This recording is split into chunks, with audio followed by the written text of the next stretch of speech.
Fore players are at Barstool Sports. It is December 15th, 2020.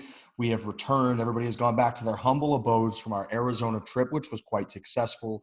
We are brought to you by Barstool Sports, and we are also brought to you by our very good friends at Owens Mixers. We created the Transfusion, a drink we've been talking about for years on this very show.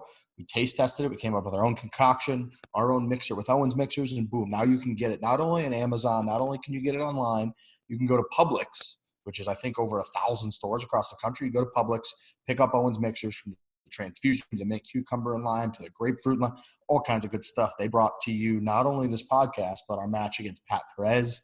That's going to be fully edited. We're going to break all of that stuff down. His little troop there that was with him, we whipped him up a bunch of cocktails, a bunch of transfusions on the range. They said, holy shit, this stuff's really good. Where do you get it? So you know what? You go to owensmixers.com, you go to store.barstoolsports.com, you go to Amazon, you go to Publix, get yourself some Owens, you pour it in with liquor, a little bit of ice, and boom, you just have an awesome cocktail. It's that simple. Okay, we have returned. We got a lot to break down from the U.S. Women's Open, which just finished on Monday with really a pretty heroic performance. We've got the Rue Cup. So the Rue Cup continues from Australia. We filmed, I believe it's 5 total travel shows. We've got now the 4th. So it's all square, it's all tied. And we've got a huge match at Barnbougle, Tasmania, along the water. So that's coming out 8 p.m. Eastern, Tuesday night. We'll be in the chat. Frankie loves the chat. He was in the chat all week this past week. Love the chat. And then a quick little programming note. We'll be doing 2 episodes a week throughout the entire year, and then just next year, and then just forever. So I know Christmas is coming, New Year's is coming. We don't really care. We're just going to keep doing 2 shows a week. So that's not going to change at all. I know in years past, maybe we've put out some best of stuff. We might whip up a little bit of best of because they're fun, but it will not just be a solo best of. It'll be an episode in which we sit here and do our damn thing and talk about golf. Anyways, we've returned from Scottsdale. I'm still here, but you folks have gone back to the East Coast. The biggest takeaway and kind of the main thing that needs to be discussed from the trip is that we are now 3-0, undefeated against the PGA Tour. We have not lost. We have played Kevin Kisner, who's currently, I believe, 25th in the world of golf.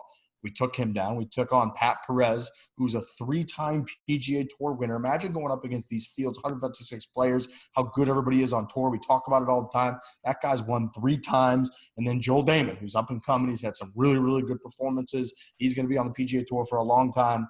We are 3-0.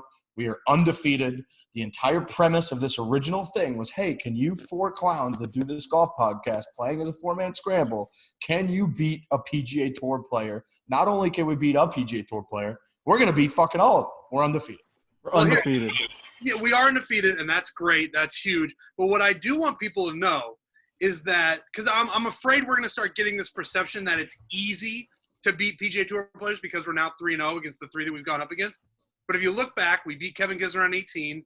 We beat Pat Perez on 18. And I believe we closed Joel Dahmen out on 16. So these are matches that go pretty much the whole way until the end. So I don't want people to start being like, well, you guys are just proving that it's easy to beat a PGA Tour pro, because it's not. We are grinding during these matches. They are tough matches. There's breaks for them. There's breaks for us. It's not easy. So I don't want people to think that it's easy to do, because it's not. Yeah, and also it's like if you take 4 scratch golfers, obviously they're going to beat one guy, but you're taking 2 5s, a 10, and a guy who's never broke 100 before. So it's the perfect recipe for a competitive match. These pros are going out there shooting 5, 6, 7 under on their own ball because they're fucking phenomenal golfers, and we have to string together 1 shot out of 4 of us to play shot for shot with a guy like Pat Perez. He's going to hit the ball down the middle. He's going to hit the ball on the green, and he's going to make the putt. And we have 4 chances with our 4 horrible, disgusting swings and lack of practice and preparation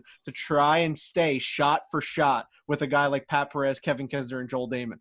It's not that easy when you break it down that way. If you take 4 legit golfers, they'll beat anyone. They'll beat Tiger Woods. It doesn't matter. But our makeup is we have 4 different golfers in 4 different categories of the game of golf, and it's the perfect recipe for a competitive match. It just works for us. Yeah, and we call ourselves the one-hit wonders all the time in these videos, and that's because it's true.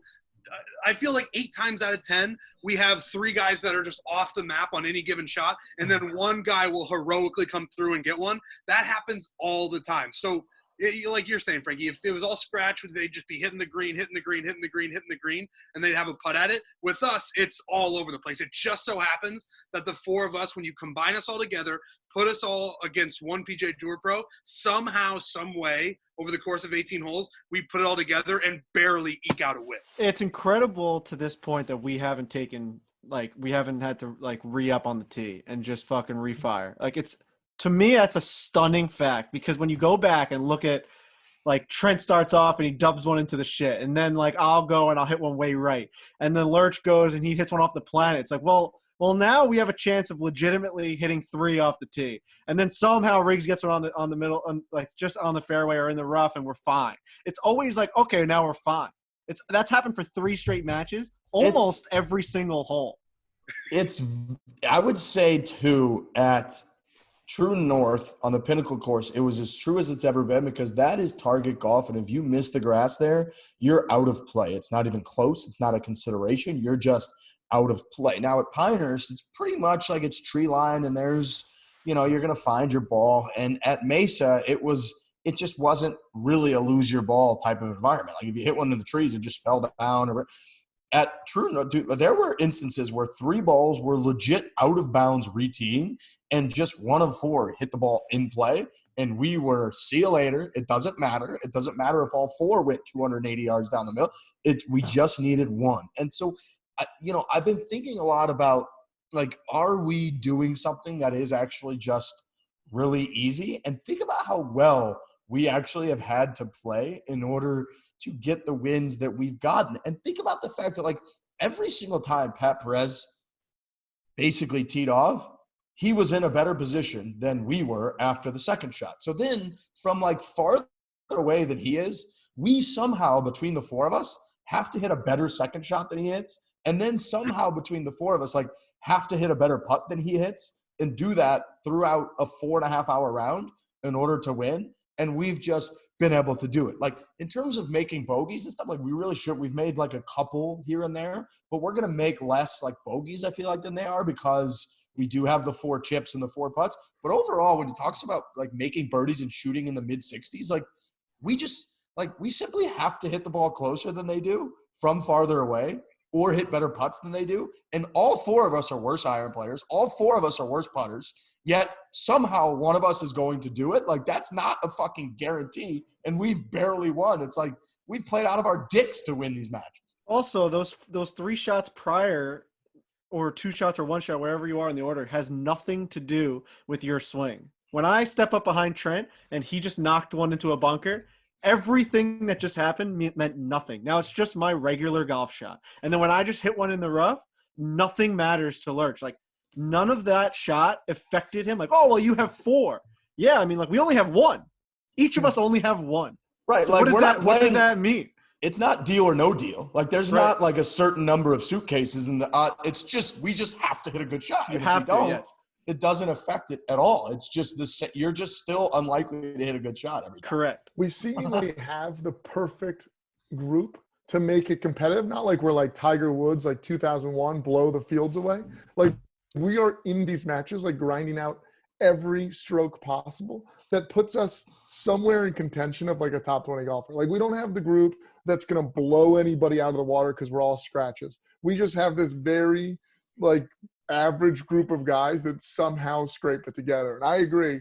The fact that we didn't lose a ball at True North is maybe the most shocking statistic of all time. Like, if that was on the Barstool Sportsbook, the odds on that would have been incredible, because one time I got lucky. Yes. And the third one hit a rock dead center, hit a drive. It probably, the drive only went eventually 150 yards because it hit a rock square and just came right back to us in the fairway, because every other ball wasn't even potentially to be found. Like, it was so far off the map that it was in somebody's coffee cup sitting on, like, the 8th hole that was just so far away.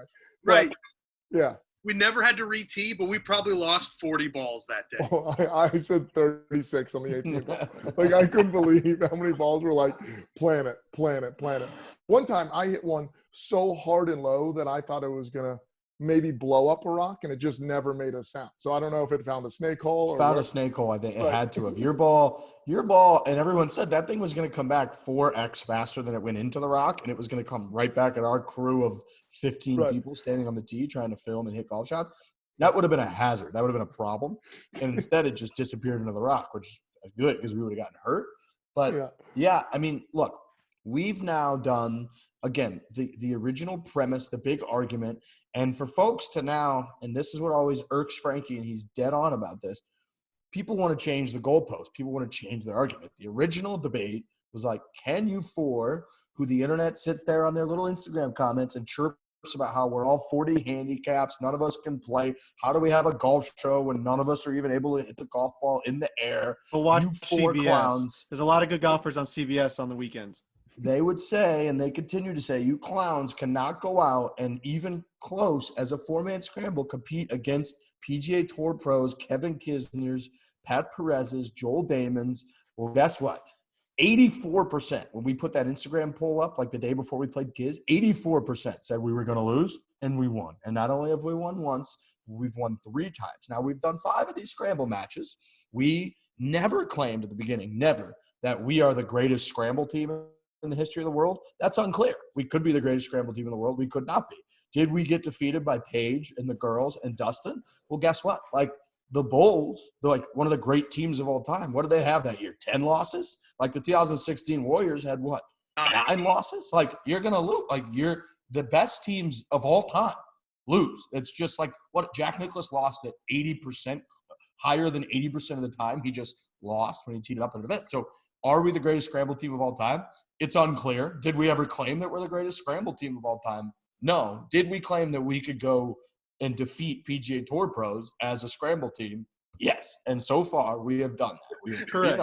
Yes, and also no, depending on what show you listen to. Because we would say yes, and then we would say no, and then we would do it, and we would somehow win. But we even go back and forth ourselves. But the original challenge was, can you guys beat a PGA Tour pro? We had 84% of doubters, and even to the surprise of ourselves sometimes, we have won all these matches against PGA Tour pros. Yeah, I sit back right now, and I'm totally shocked. Sorry, Frank, but like I'm totally shocked that we're 3-0 against Pat Perez. I mean, 3-0 against the PGA pros, and most notably Pat Perez in the last match, because he was like, oh my God, because on the first tee, all 4 of us, I think, hit the fairway and hit really good balls. And he's like, there's no way I'm going to win. We saw him hit one golf ball. We're like, we're in just a world of trouble. So I'm sitting here amazed that we are 3-0 with this group of guys against PGA Tour players. When he threw the ball down and just didn't tee it up on the first hole, hit a 3-wood and just smoked one 290 yards right down the middle, we knew we were in for trouble. He didn't miss really anything all day, maybe short-sighted a couple of things. He also hadn't played that golf course since he was in high school, he said. He doesn't have his caddy out there. He's just playing by himself, just kind of fucking ripping around and trying to learn the golf course at the same time as us. He's on his third screwdriver before he arrived. Like on his third screwdriver, but like never hit a shot. Like we played Dahmen, he hit shots to the point where I don't know if they're going to let him back on the tour. Like I don't know. Dahmen was so bad to like what I thought he was going to be, but then also at times was like phenomenal. Like he hit drives that were just laughable how good they were. But, like, Pat Perez just hit a different type of ball. And that's not taking anything away from Dahmen. I think he just had a bad day. He was probably fucking drunk too. But, like, Pat Perez, to me, was that level when we're at, like, these PGA Tour events and we go, like, on the driving range of the major and you're like, holy shit, Dustin Johnson's hitting balls, like, another level. Pat Perez was somehow hitting balls that made me feel that way. Well, it spoke to me like the handicap police are truly idiots, because if you saw Joel Dahmen play – that day, he didn't have his stuff. He never would have made the cut, and on it goes. But in comparison to Pat Perez, like the fact that they play, in the same league just shows you, like, if somebody saw Joel Dahmen play, they'd be like, oh no, he's terrible. He couldn't play. Like, no way he can make. What did he shoot? 2 under, 100, like, something like that. Okay, so yeah. But I'm just saying, like the handicap police would be like, no way, you good enough to play with this guy, but they're just idiots. Let me tell you something about the fucking handicap police, and not to let them get to me because they get to me every single day. I can barely sleep at night. I mention the term and you lose it. Well, the thing about I thank everyone for watching these things, but that fucking chat, I jumped in that chat, and that is one negative cesspool, man. I mean, I think we had some crazy names in that chat. I think, was it AJ McCarron was in there? A couple other just like athletes. Sports CEO Eric and Charlie Hoffman was in there. The Seagull. Yeah, so they like, call there's him the not, it's not Seagull 'cause all he bad. flies over It's and not, shits on people. it's not all bad, but like, fuck, they'll watch 3 shots go not where we want it to go, and then they'll see 1 shot go where we want it to go, and they're like, these guys suck. The other guys are horrible. They're not 10 handicaps. You are now comparing, and this is the idiots and morons that don't the handicap police. They don't understand that you are now comparing all of our shots to a team that is 6 under in a fucking round of golf. Oh, you mean my individual game that day wasn't comparable to our team score? You mean I didn't hit every single fairway, green, and putt? Because you know what, guys? If I played my own ball, I wasn't shooting a 65. Sorry to break it to you. Fucking breaking news. Frankie Bradley wasn't shooting a 65 that day. That shot that I hit that went into the bunker, I would have just like went up there, hit it onto the green, made a bogey. Yeah, I'm going to shoot a fucking 87 that day. That's my game. That is my game. Like, we didn't use it because we hit one better because it's a fucking scramble. It's a fucking scramble. They compare every one of our shots to the other guys. Like, no, like, yeah, I didn't hit the shot that we used, but I was just in the rough. And like, I would have probably made a par or a bogey. Like, I'm a fucking bogey golfer. That's what I am. So it's crazy to me. The fucking handicap police drove me nuts during the scramble because, like, they expect us all to be playing 6 under type golf. It's like, no. When you compare and combine all of our games as one cohesive unit, we are 6 under. Well, Frankie, look, the chats and the comment sections on the internet, I hate to break it to you, are indeed miserable negative It's cesspool crazy places. town.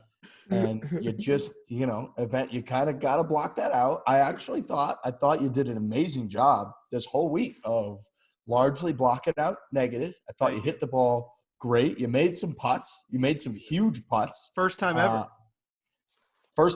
Which it was very funny when we went back through and figured that out. But I do think in the scramble against Paige, Chelsea, Mel, and Dustin, I think that was the first time you made a putt. I think every match prior to that, the 2 matches prior to that. Oh no, well, what am I doing here? Country guys. Kisner and then the country guys. I forgot they existed. The country guys. Up until that moment, I think I made a putt during maybe a couple holes into the page when I said I think that's the first putt that we used of mine. And going back, I think either Lurch made his right before me or I just missed when it was my turn and Riggs made it. So there was always a time where it was just basically I didn't exist on the green, but it was good to find one. And maybe if we go back in the footage, we find one that I hit, but I really don't remember one before the 3rd match. I think I went 0 for 2 in 2 matches. So there are a handful of other takeaways I want to get into. I want to bring up Whoop. Whoop has been on the forefront of this respiratory rate and how it relates to COVID. We're hopefully in kind of the last 6 months to 12 months of the COVID situation we were talking about before the show. Vaccines are going out. There's trucks going out. Feels like a movie. Feels like a crazy scene from some pandemic type movie, not a real life scene. Yet here it is. They're literally sending out like FedEx trucks and Amazon trucks are out there like taking the vaccine out, trying to save the day. This is another thing that's saving the day is Whoop. They continuously tweet articles, stories from folks who wear the Whoop band. They're analyzing the difference in your kind of standard respiratory rate and your current one, and that's been a phenomenal predictor with very legit accuracy on people then deciding that otherwise wouldn't have to go get tested for COVID, finding out that they do indeed have it, and then being able to quarantine, thus saving lives, not infecting others with the disease. This thing, we've been rocking them for, a year or so now? It's really, really good at teaching you and kind of training your brain with the data to understand recovery, sleep, how it actually affects your body. And it becomes kind of a challenge. It's like, I don't want to wake up another day in a row and have my recovery be in the red. I don't want it to be 7% when I get ready to go play this golf match. How can I do that? Well, actually, when you get a certain amount of sleep, when you get consistent sleep, when you go to bed, and this thing gives you little notifications, your app pops up, gives you little noties on your app. It'll say like, hey, in order to really get back to this level of recovery that you want to be, tomorrow's a Monday, motherfucker, get your shit together. It's like, You need to get to bed by 11, and you shouldn't wake up till fucking 7 or 8, and then you're going to be good to go. That's huge. That helps you. It's just having that in your brain, having like a target and a goal. Right now, if you go to whoop.com, you sign up for the 6-month plan. It's $0. Charge $0. Doesn't cost anything to charge up or to sign up for the 6-month plan. So go to whoop.com. Get involved. We've been on it for a long time. We're gigantic fans of it, and it's better and a good addition. It's the best wearable. They're valued at a crazy amount of money right now. You know why? Because they have a phenomenal product. Rory, JT, Foreplay, all these guys are behind it. You should get behind it as well. Same group of guys right there. Yeah, mega athletes, just mega athletes. Tour players, when you really we play think in the about same it. level. We play on the same level. So Frankie, remember when we had Will on and one of the questions you asked him, I think about all the time, where you said, how do you know when you're ready just to send these things out? Just to know, like, when do you know that it's up to par and you know that it's going to perform? People are they're going to buy it. It's going to ship them. They're going to put it on their wrist, and it's just going to know everything about you. Not only did they do that, but now it's a pretty good predictor of whether or not you have COVID. Like, they didn't even see that part coming, and now they're huge on the forefront of all that. This thing is it's just stunning to me. I love it. I can't imagine not having it now. Like, going from not having it, I didn't know what my sleep was like, to having it for a year, I know where I'm at. And then if you took this away from me, I'd feel completely lost. How do they know that the technology is just going to work on my wrist? Like, it's going to read my heart rate. It's going to, how do they know it's just going to work? I know that they have testing and I'm going to live my life now reading this stuff, and I'm going to go about, if I see my heart rate go up, my respiratory system, I'm going to think I have COVID. I'm going to quarantine. I'm listening to this thing. Yeah. That they just built in a fucking I lab. think you answered it with testing. I mean, that's the yeah, but still, you could test everything you want on one fucking little thing, and then you just make 1 million of them, package them in a fucking box, and just send it out and be like, here you go, it's gonna work. I think about that with airplanes all the time. Like, you can do all the science and you could create the physics and you're going to have the lift, but you don't really know that fucking thing is going to fly until you just go 400 miles an hour down a runway. And if it doesn't go up into the sky, you got a serious problem on your hands. Right. Like, they tested all those planes. Let's say they tested 50 planes, all right? They're all tested, everything works.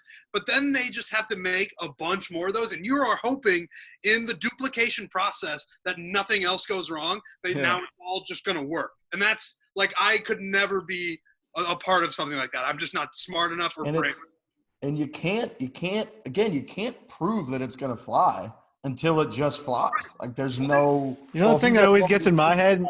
I'd be happy to teach you about lift. This has nothing to do with Whoop, really. I mean, I guess it kind of does, but what always fucks me up hard is that regular people set that plane up and do things that we do every day, right? Some dude that has diarrhea and just fought with his wife the night before is tightening up the bolts on the bottom of the plane and getting the gear stuff ready.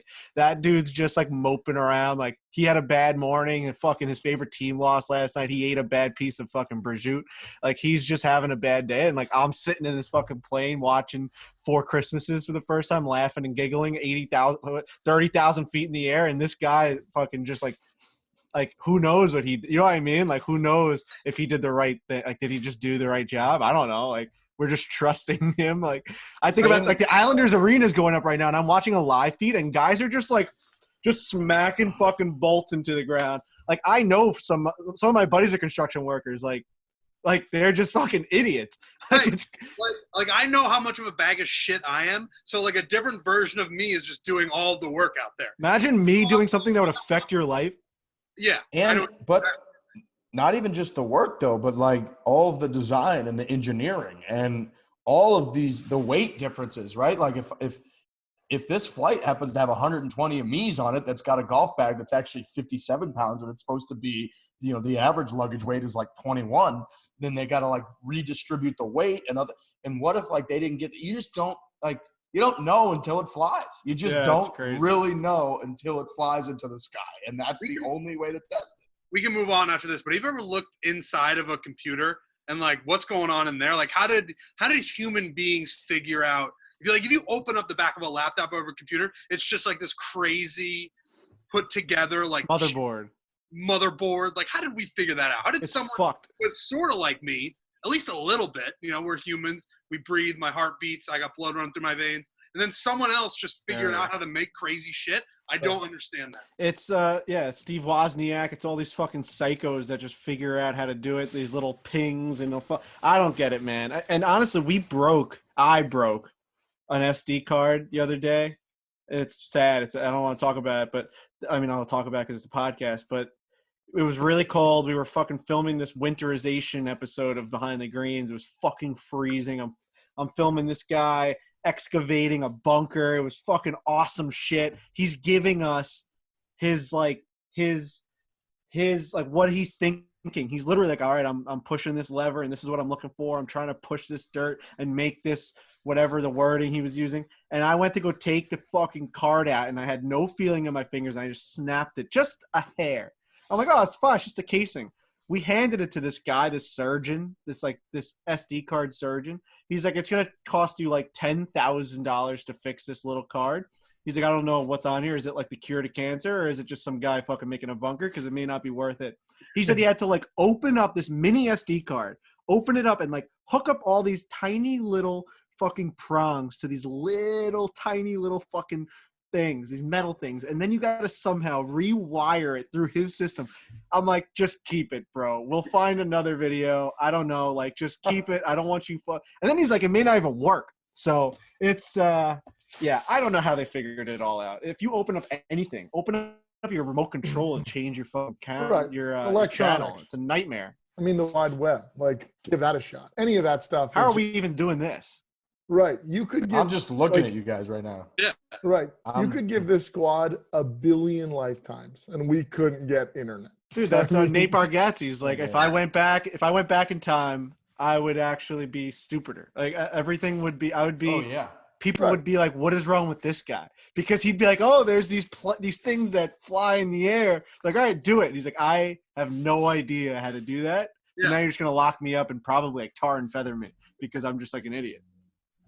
Crazy, man. If you took someone from the What a year letdown that would be. from 100, if you took somebody from 150 years ago and you just blindfolded them and then you took them to an airport and you had them just stand there in the middle of the airport and they look out windows of both sides. We got these giant vessels that are made of fucking metal that you're telling me they just go drive out there and then just fly into the air with like TVs on them and human beings that are the only reason that us human beings are taking on this great risk because we just want to go to the beach for like a day or two. They would just be like, what in the fuck? And then on top of it, they got like loudspeakers, people got cell phones, computers. There's like, but they would just be blown away. Show them a pencil and they may pass out.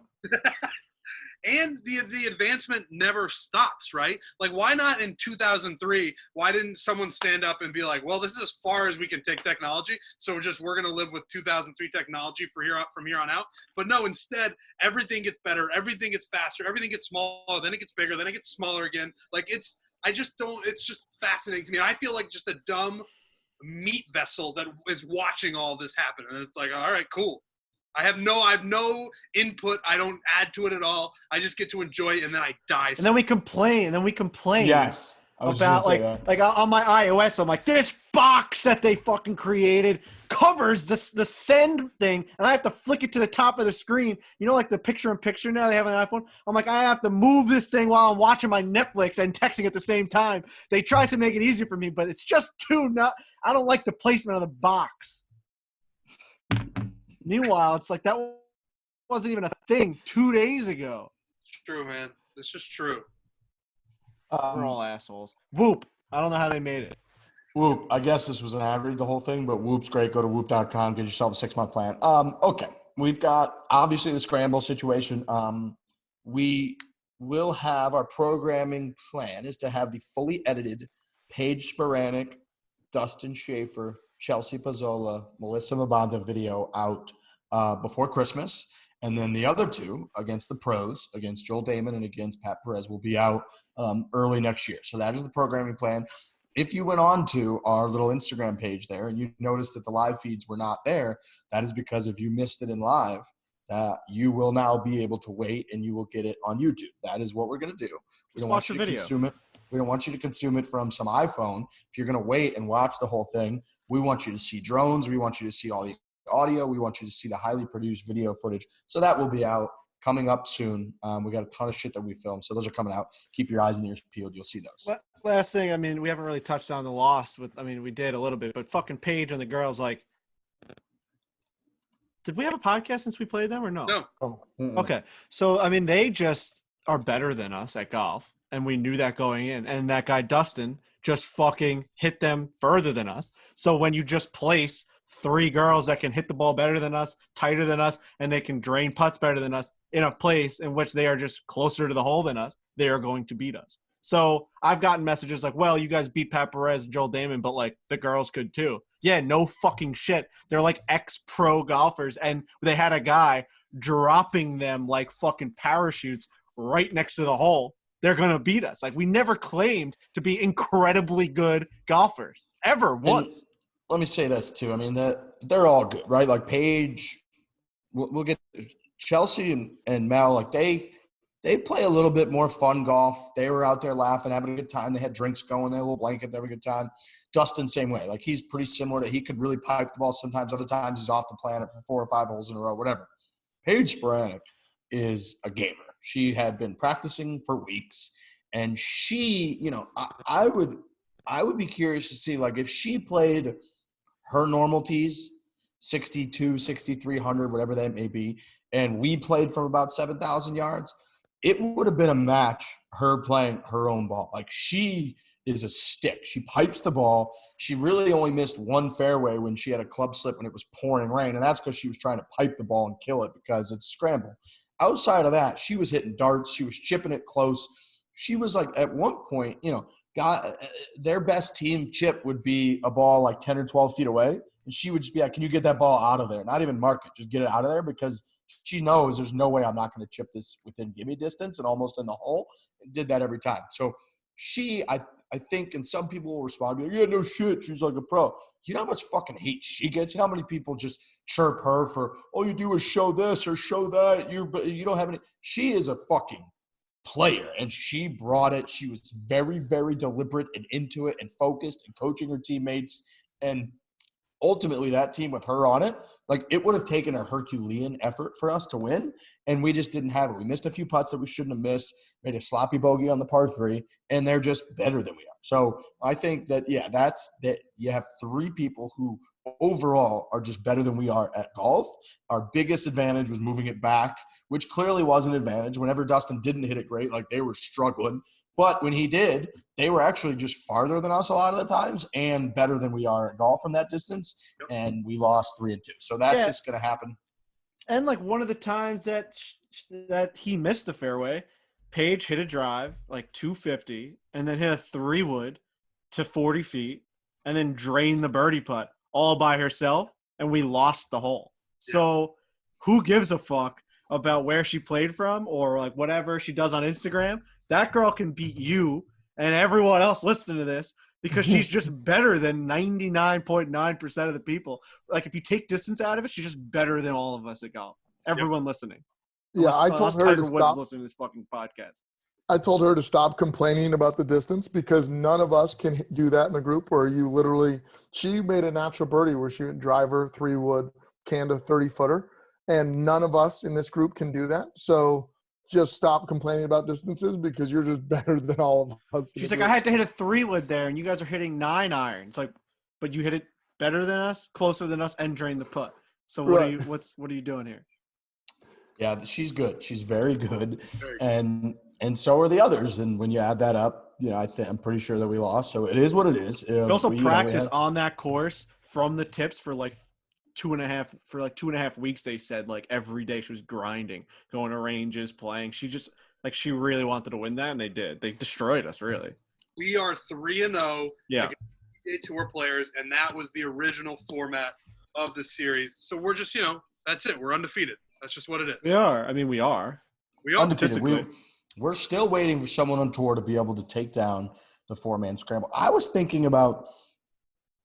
wondering about a format of, like, because, you know, we claim that as together we are a complete golfer, but still we get 4 attempts at everyone, no matter whether that's the strength of your game or not. I was wondering how interesting and strategic it would get if for, like, each shot we only got to pick 2 of our guys to hit, like, and we got to choose. So if it was like off the tee, it was like, all right, Trent's a machine and like Frankie's hot right now and hitting it far. So we're gonna go with like Trent and Frankie. That like one of those 2 will be in play. And then from iron play, if we had to be like, okay, Lurch is on with his irons and like Frankie can really stripe his iron. And then short, it was like, all right, we're gonna allow like Lurch and like Riggs to chip, and then Trent and like Riggs to putt. Like how much could we dwindle it down to prove and get as close to being actually one complete golfer as we could? Man, I think we'd get smoked on that We one. get killed in I that agree. format. I think if we dwindle it down, whatever We barely won the last one. whatever the lowest amount of dwindle is, we would lose because we can't- barely beat Pat Perez. We barely beat Kevin Kisner. Dahmen didn't have it that day. We played okay, but I think if you start picking and choosing between the 4 of us for drives and chips, I think we lose. Dude, think about how good Pat Perez was, and like we were like, holy shit, we're in trouble today. And then he started hitting like sides of greens and had long putts. He was making a ton of putts, but like we knew that he was gonna make par on some because he was just gonna miss the birdie putt because he wasn't that tight.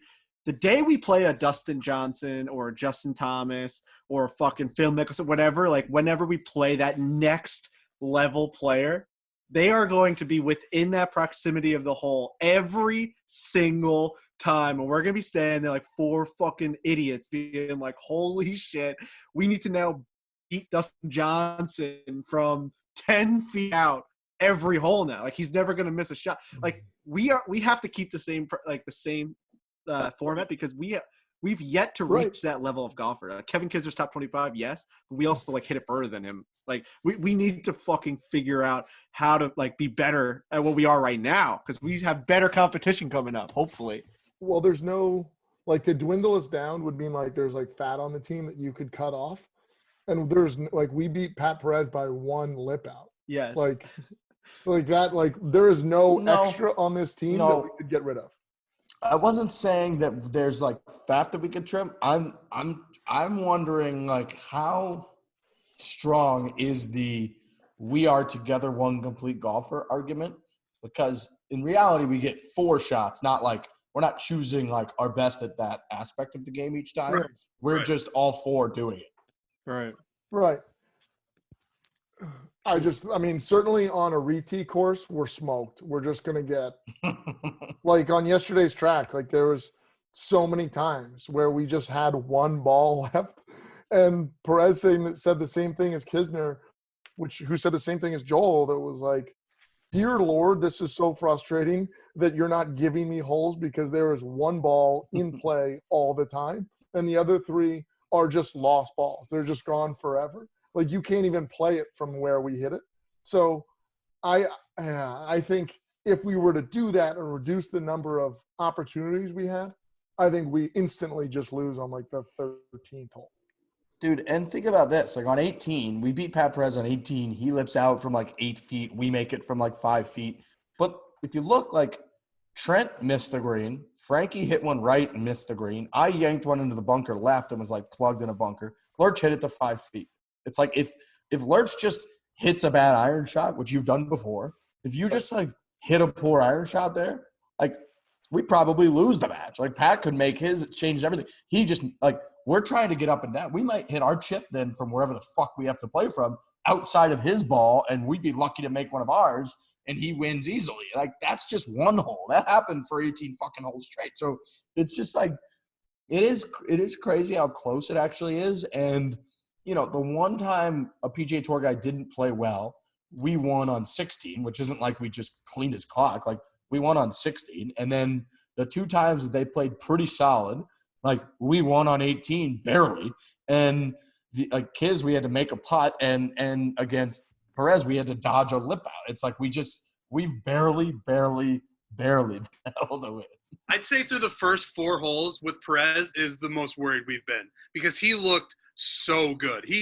I call it ghost car now, where it's the guy who is just the world record on whatever, racetrack. You just see it going. That's what Perez was like. We all teed up drivers. I forget what hole it was. It was early on, 3rd or 4th hole. We all teed up drivers. A couple of us hit a good one. Maybe one of us hit a good one. He didn't tee up. He just put a 3-wood. He just put a ball on the ground, pulled 3-wood, and put it like 25 yards further than all of us. That day we thought we were fucked. He struck the ball. Like, his ball flight had such integrity on it. And that's what Lurch and I were talking about. That's what we were kind of, whenever our carts would be together, our cart and your guys' cart amongst the fucking 20 carts that are out there, we kind of, those first 5-6 holes, we all were like, dude, this is different. This is this man that we're playing right now.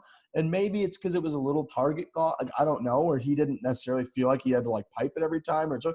But dude, he flushed it dead center and then was pretty much a guarantee inside of like 170 yards to have inside of 15 feet for birdie every time, and then rolled the rock perfectly. Like, he honestly he maybe had 2 bad swings the whole day. He had the one driver on the par 5 where he hooked it left and he made bogey, and we won that one with a birdie. And then he had the other par 5 in the back 9 where he pulled one left and he barely missed like a 20-foot birdie putt on that hole. And outside of that, he just didn't miss all day. He shot a 5 under 66, and that was with a lip out from like 6-8 feet on 18 that could have easily been a 65. And that's with like a lost ball basically on a par 5, where if he just hits that in the fairway like he did all day, he makes an easy birdie. That's a 2-stroke swing. So, like, that's just a 63 right there. He was drinking all day, hanging out. Like, it was just he hit the ball. And, you know, afterwards, I texted Max home, and he was like, yeah, that's how that guy's been out there doing it for 20 years. Like, he's been top, you know, in order to keep your car to be on that level, like top 125 in the world for 20 years. He's like, yeah, that's why he's fucking good. And we joke around. He's fucking around in his house, which is outrageous. Wife Ashley has created one of the coolest houses, maybe the coolest house I'll ever go to in my entire life. We can talk about that. But, like, he's got his Jordan collections. He's boozing. He shows up with screwdrivers, and he's got his hilarious outfit on, and he looks like he's wearing pajamas. And you're like, this guy. And then he's just a fucking stripe show for 4 hours straight. He's a fucking pro. His house is outrageous. Yeah, he's a pro. His house is Vegas. It's a little glimpse of Vegas when you stop your fingers. Like, if you close your eyes, turn around, and be like, oh, I'm in Vegas right now. It's one of the more unique houses I've ever seen in my life. There's lights, there's neon lights, there's music. The most ridiculous, stupid view of all time. Like, just the perfect little like fall off of a cliff, and then just all of Scottsdale overlooking it, and you see all the mountains in the background. It is quite the setup. He's got a full tennis court with also a full basketball court. It's a playground, and he's got this fucking obviously everyone's seen the shoe room, but like the shoe room in person is laughable. I mean, I FaceTimed like 5 people while I was inside there. Like, we FaceTimed KFC because he's a huge shoe guy. Check out Kicks in the Office. And he just like, no way. He couldn't believe, we floored him. He's like, who the fuck has this collection? Like, what is happening? It just kept going and going and going. Who else could have that kind of collection outside of Michael Jordan? Like Michael Jordan. Yeah, I don't like.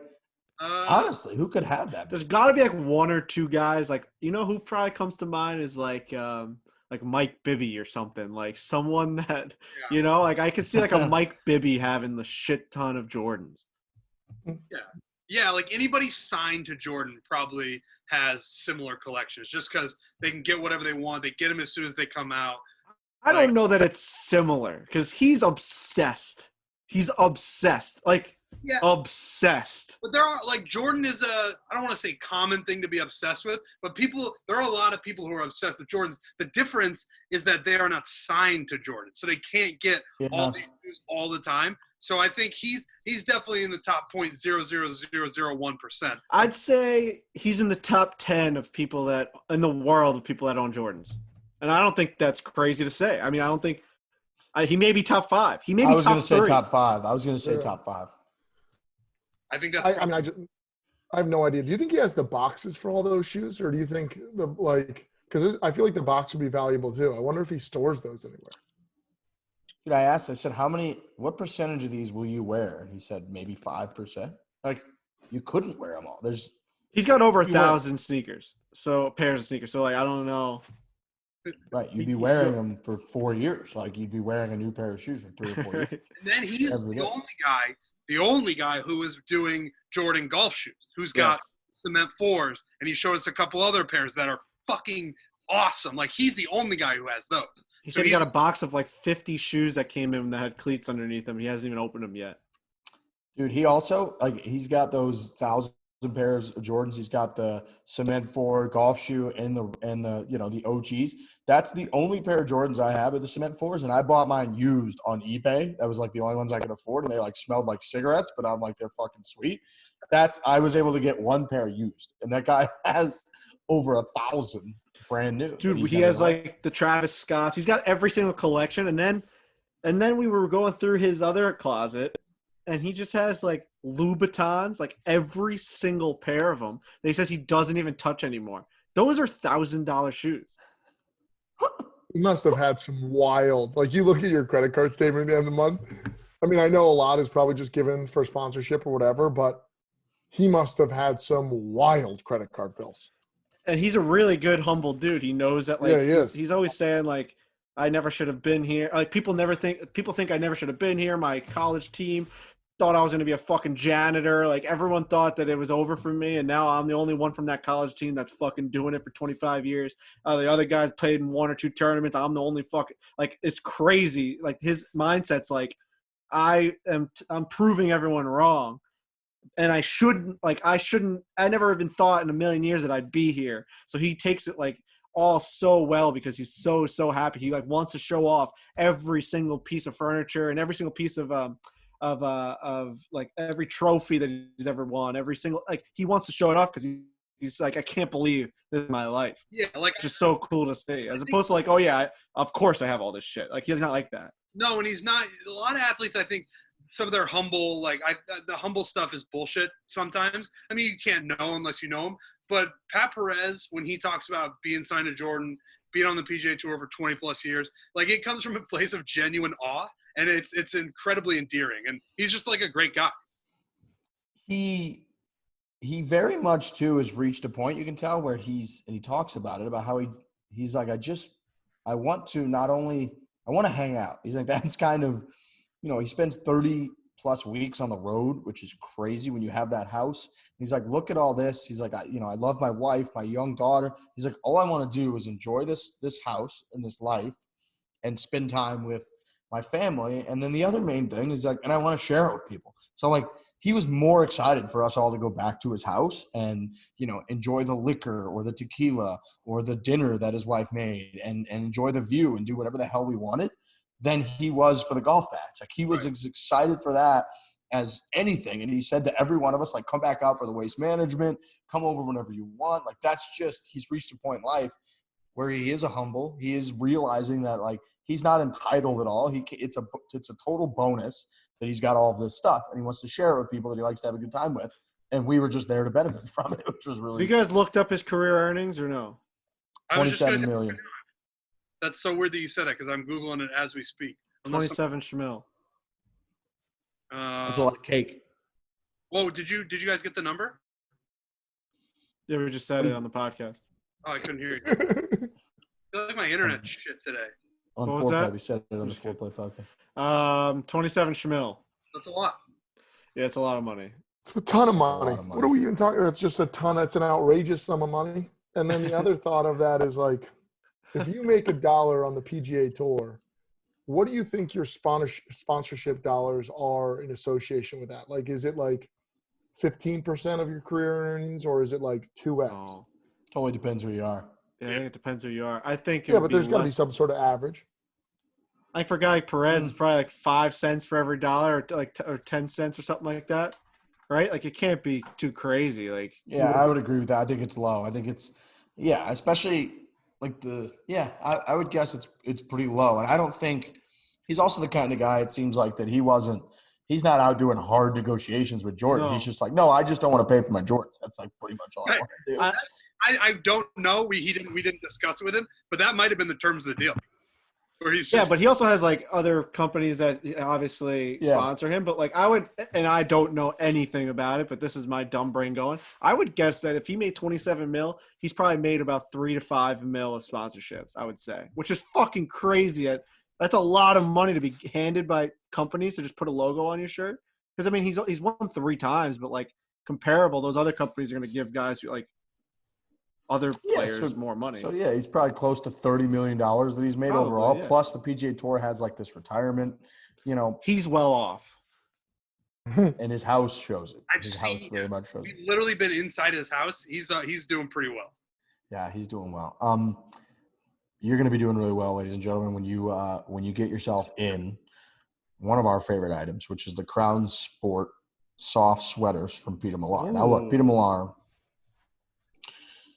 is the greatest apparel company that's ever graced this here, the planet Earth, from everything, from their polos to their pants, the EB66 5-pocket pants, their quarter zips. That was the first Peter Millar item that we ever decided to put our logo on, was the Perth Peter Millar quarter zip. It's in the rafters, they say. It's one of the most comfortable, sporty, classiest items ever created in cloth fabric history. That's just a fact. Now you get even more into it. You get into their sweaters, like I said. They Crown soft sweaters. I've been rocking the baby blue one. You've seen it on me in a couple videos. It pops. People can't believe it. Holy cow. What is that item? Where did you get it? You go to petermillar.com/foreplay. This thing's 80% merino wool, 14% silk, 6% nylon quarter zip pullover. Classic fit, soft hand feel, shape retention. Gotta like that shape retention.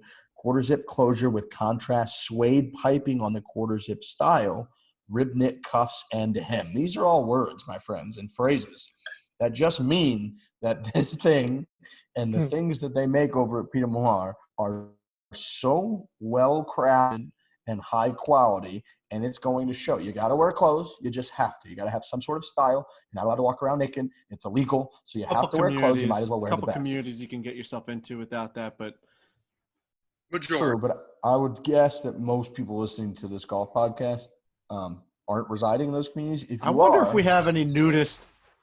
Yeah, if we have nudist listeners, let us know and tell us. I would love to know if we have a nudist listener. This person's just walking around with their dick or tits out, one or the other, and just like free balling, like, What do you think the chances of that are? I mean, if we have hundreds of thousands of listeners, maybe one or two people are actually a nudist, like a true nudist. True nudist. I don't know, but chances that somebody right now that they're naked and being like, "Holy shit, these guys know that I'm naked." Like I think that's probably. I think high. Naked while listening for sure. Like that's high. Like they could be changing, they could be whatever. Yeah, for sure. But like put it on in the shower or whatever. But if you're like exiting the bedroom and going to make yourself a cup of coffee and you're just like butt ass naked amongst other people, I want to know that. Like, now, would you play golf with said nudist if they invited you? Yeah, totally. If there was a nudist community out there, would you play nude with them? Oh, boy. Listen. So I Googled, think about that. Hold on, don't let him off the hook yet. He was struggling with that. I don't know, man. That would be tough. Because we've talked about, I mean, I'm not. You barely show your legs. I mean, this show does not look good naked.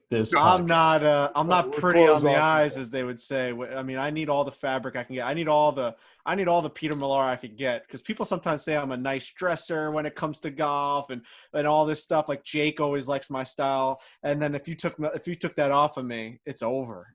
Don't even look at me. Put him in a hospital bed. And it's just go. I mean, 911's being called when I'm walking around naked. Well, you need fabric. You go to petermillar.com/Fore. Use the code Fore. You get a complimentary hat. Trent, what were you going to say? Well, I Googled how many nudists are there in the United States, and a link came up. There's something called the American Association for Nude Recreation. And I clicked on their link. Is there a percentage before you say this number? Is it a percentage? Is it a number? Well, I have a number of like, I don't know if registered nudists is the right term. That's right. How many nudists – people who claim to be nudists in the United States. Do you guys want to guess? So how many people are in the United States? Is it 315 million? Okay. I think that this number is probably going to be stunning.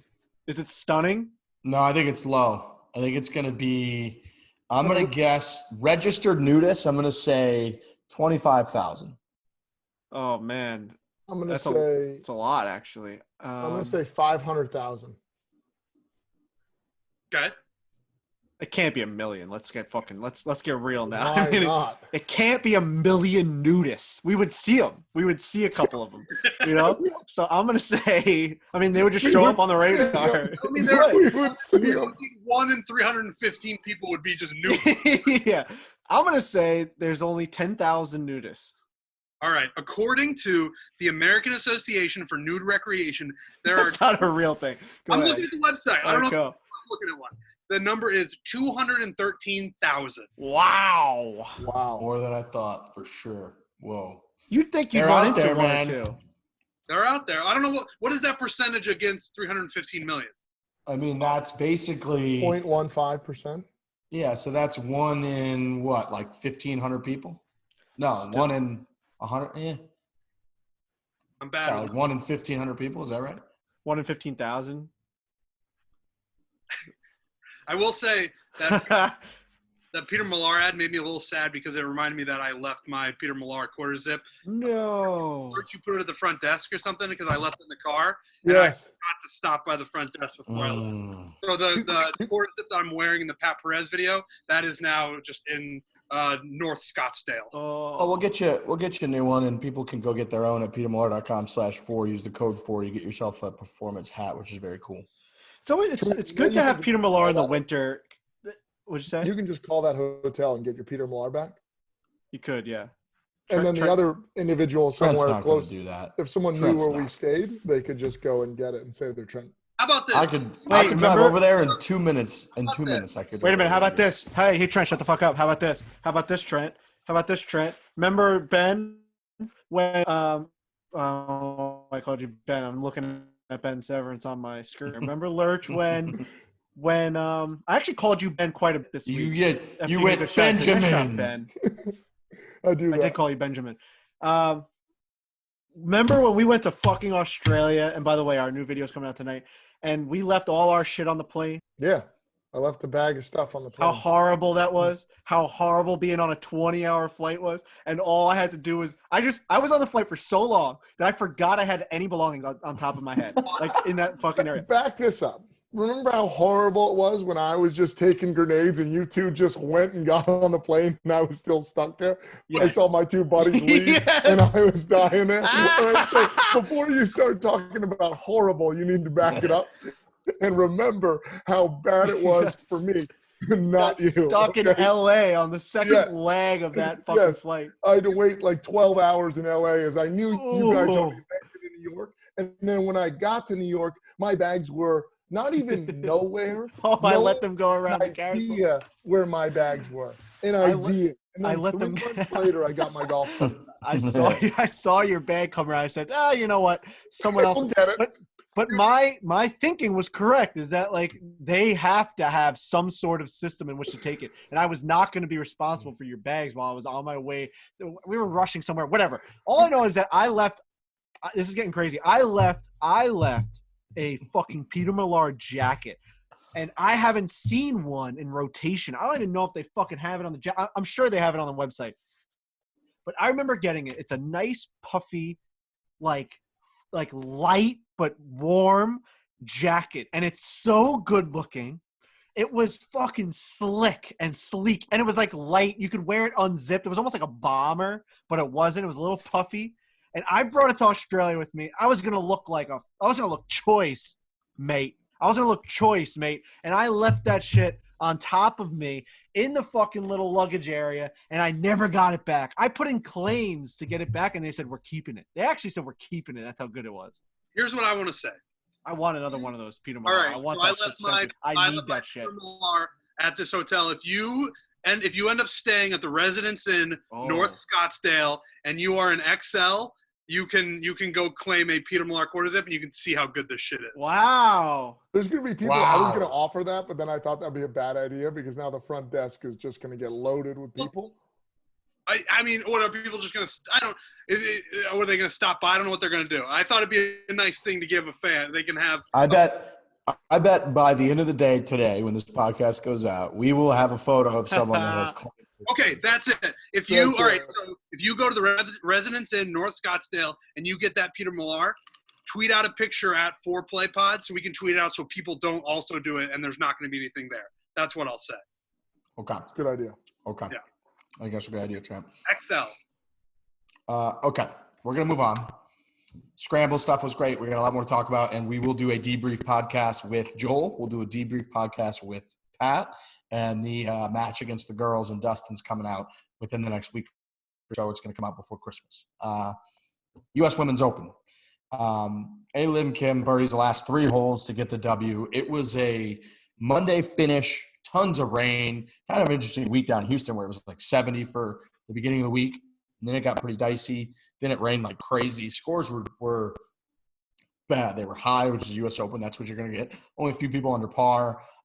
Amy Olsen kind of became the, by far, easiest to root for story. Their father-in-law passing away over the weekend. Her husband had come out from North Dakota. He's, I believe, like the maybe like the linebacker or frontline coach at North Dakota, and was like an All-American standout. Comes out to watch the wife play. Horrible, where father-in-law passes away. He goes back. She decides to continue to play, leading the tournament throughout most of the final round. Had a couple shot lead at the turn, or I think after 11 holes.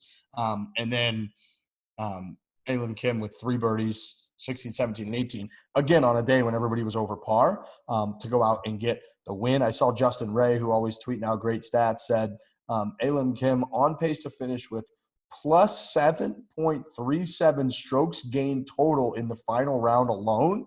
Would be the most strokes gained in the final round by a U.S. Women's Open winner since Meg Mallon in 2004, which was plus 7.88.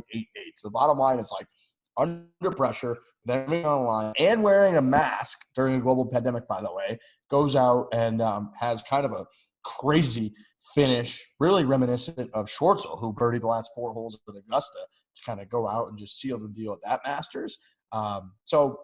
Tough conditions. I believe this is now 9 of the last 13 winners of the women's U.S. Open have been from Korea. So they're just kind of like dominating our asses now. And when it comes to the Americans, like, we're American guys. We root for the American Ryder Cup team, President's Cup team, Solheim Cup team. We want to see Americans win the tournament. That's just, even if it's men's, if it's women's, no matter what it is. And they're just dominating us. They've won 9 of the last 13. I will say that the 2 women that we had on the podcast last week, I think, were like 12 over and 15 over. So we like to claim a lot, miss the cut. We like to claim a lot that we get these little foreplay bumps when we root for. We sort of had the opposite effect last week, so a little bit of a tough break for us there. But overall, the women were spotlighted, highlighted. A bummer that they weren't on network coverage on Sunday because they were supposed to be on NBC, and then they had the washout. But it was actually nice watching it on Monday, especially like the 3rd week in December when you really got nothing else on a midday on a Monday to watch a little major championship golf, and it was a hell of a performance. I'm looking at Danielle Kang. I was hoping that she had played a little better. She finished plus 12. She was plus 3 today in round 4. So, yeah, the foreplay bump did not come through at the U.S. Women's Open, unfortunately. That's an unfortunate thing. It didn't come through, and we really wanted it to come through. We can't be perfect, but, we have a pretty good track record, and we'll be there. We'll get back on it. I mean, like you said, it would have been incredible, but, the foreplay bump is something I always see that, like, whenever we talk about them on the podcast, like, there's just so many more tweets, there's so many more eyeballs on them, and just that aspect, like, there's so much more pressure on our people's golfer, right? Like, you all of a sudden you have a guy like Kevin Kisner, and, like, he may not understand it, but, like, I didn't even really know who Kevin Kisner was before we started getting in the mix with him. And yes, he's played fantastic golf since being, like, in our crew. Fantastic golf since being our crew. He's a top 25 player in the world. But, like, he's a household name now. And yes, it's like in due part to like him playing well, but also like we talk about him on every single show on a massive golf podcast. So when we just pick like our ladies golfers now, they become fucking household names. Does the name Matty Fitz mean anything to you this Matthew week? Fitzpatrick, guys wielding a staff. He's now a wizard. I mean, he has a wizard staff that he gets for winning the over in Dubai. Matthew Fitzpatrick is, dude, when they watch what him. What is that trophy? It's a staff. It's crazy. A+. I saw people were making him like Gandalf. Yeah. It's easy to do. It's very easy. I mean, he's even just my Gandalf. mind goes there. And I don't even like go in those shows at all. What do you mean you don't go in those shows? What does Well, that I don't engage with that, like those movies. I don't watch those movies. mean? I don't engage with those television shows. I have a buddy like that. He can't watch All right, sci-fi. sometimes my He's words like, aren't perfect.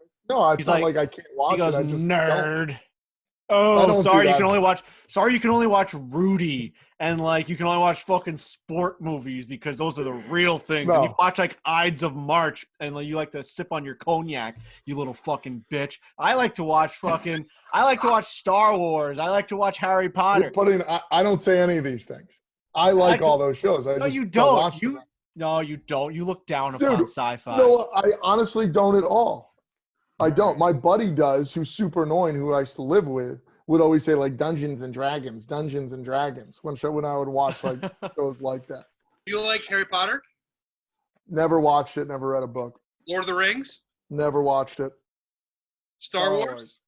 Only seen or a movie or two. That episode was correct. What?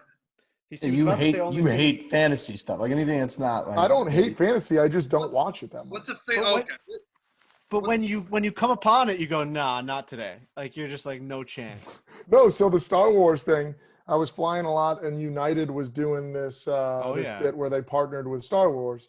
So I started to watch. I think I watched like 2 or 3 Star Wars movies or episodes. What are they called? Well, yeah, I mean it's episodes, but they are movies. And then I watched one with Riggs in a movie theater. It was my first Instagram post. We went and saw the last Star Wars, or the most recent. No, that was like years ago, but I will say that we went to one of those fancy movie theaters where they give you like fucking cocktails and they like wait on you and you can lean all the way back and it has the full cushion Lurch fall situation. asleep. But there's a fucking picture of Lurch looks like 17 times the size of me in the picture. All right. Probably 4. So I apologize because I pictured you to just be the kid that is in my friend group that looks down upon people watching. Quick apology from Frank. Well, I mean, Lurch also like reminds me of him in every single way. He's like very lurchy and like doesn't get like a lot of the jokes. The guy that plays hard defense on you and you hate him. Is that the same Dude, guy? I just fucking dude, we were playing fucking pickup basketball, like just we were just messing around, and I had to like back away from Lurch. I'm like, at Pat Perez's house. I'm like, I'm gonna end up with a bloody nose out here, and everyone knows that guy in their friend group when they go play pickup basketball. You're walking away with an injury because he just plays hard in the paint, and that's what Lurch is. I don't know that you try and do that, but like one quick box out to me, and I'm in the hospital. Elbow to the nose, broken nose, fucking chipped tooth. Like I just want to get the rebound so I can go take a shot. It happens all the time. It's like you go for a rebound, like fucking Amari Stoudemire. I can't say no to that. The thing is, on the problem is defense you're game, big I and you're definitely also play. you're pretty athletic, so I think you feel like you can throw things around. And He ran at one point during this week, and it was like I once said that I could beat him in a race. I wouldn't even come close. He's very fast. Lurch has got wheels. Yeah, Lurch also falls a little bit victim to like in hockey. A lot of times people get like boarding penalties just because they're bigger and stronger than somebody else when they're both trying to hit each other going for the puck. I feel like Lurch, you fall victim a little bit to that where it's like everyone's trying to get the rebound and everyone's going to claim that you're like trying to murder people and you're going too hard in the paint just because you're going for the rebound as hard as they are. You're just bigger and you're going to like kill somebody. Yeah, it actually shocked Joel. Dahmen, he like slapped me in the chest, or maybe we went for a chest bump, and he was like, "Holy, you are thick!" Yeah. Like in that, like for maybe for another like 30 seconds or a minute, he was just like looking at me and asking questions about like my size and weight, like I was, like in a museum. Like he was. Joel like, is a very funny dude. He was very funny. I was gonna say like he didn't get enough credit like on the show yet. He at one point he just looked at us and he was like, "Can I be honest with you guys?" We're like, "Yeah." He's like, "I thought you guys were kind of be douchebags, but I really like you guys." He said that. When we were leaving, he's like, "You gained a friend today. I want you to know that." And he like looked me in the eyes. He has a very funny sense of humor where everything's kind of. Oh, this is what I want to talk about with Joel Dahmen. You want to know how good? And I was saying he stunk before, but it's like on the level of like whatever. He's a guy shot 2 under. Yeah. It's all relative. He knows he stunk that day. Like he said, he said he's never played Mesa even par on the front nine his entire life. And he did that. He said he was like a little nervous, a little banged up. Like it's just, he played poorly to his standards. And we were on the range and I'm hitting balls And I'm like, I'm hitting them pretty well in the range. Honestly, like my game recently has been perfect on the range. I'm striping irons. I'm taking divots. And then when I get on the course, it's a nightmare. I have mental problems. But I'm hitting the ball well. And he's looking at me like, holy shit, dude, you're hitting them well. And he's saying that a lot, like, to me. And he's getting me all jacked up. And then I'd look in the corner of my eye, and he would just, like, shank one to the right. And I'm thinking to myself, like, wow, that was fucking weird. And then I hit another one. He'd shank another one, and he'd go like, ah, shit, like to himself.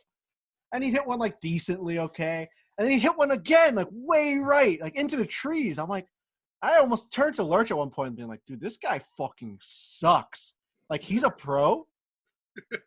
And it turns out that he was doing that just on purpose. Like, he says he actually does that at tournaments, and when he's playing with, like, his buddies and stuff, he'll shank them on purpose. He'll hit, like, off the toe, off the heel. He learns he practices how to shank shots. And he was doing that to get in my head, and it worked. I went up to him like, bro, I actually almost came up to you and was like, you're going to get fucking killed out here. But then on the first hole, he crushed one right down the middle. He was actually getting in my head. And that just goes to show, like, he is, like, a part of the joke. He like, knew that was going to play a longer role. By him just hitting shanks upon shanks, it would end up in my head and within the video, and it worked. Like, he's the guy that just gets it. Like, he knew what he was there for. It was to put on an entertainment show, and he did it. He was very, very yeah. And he was he was hitting those shanks.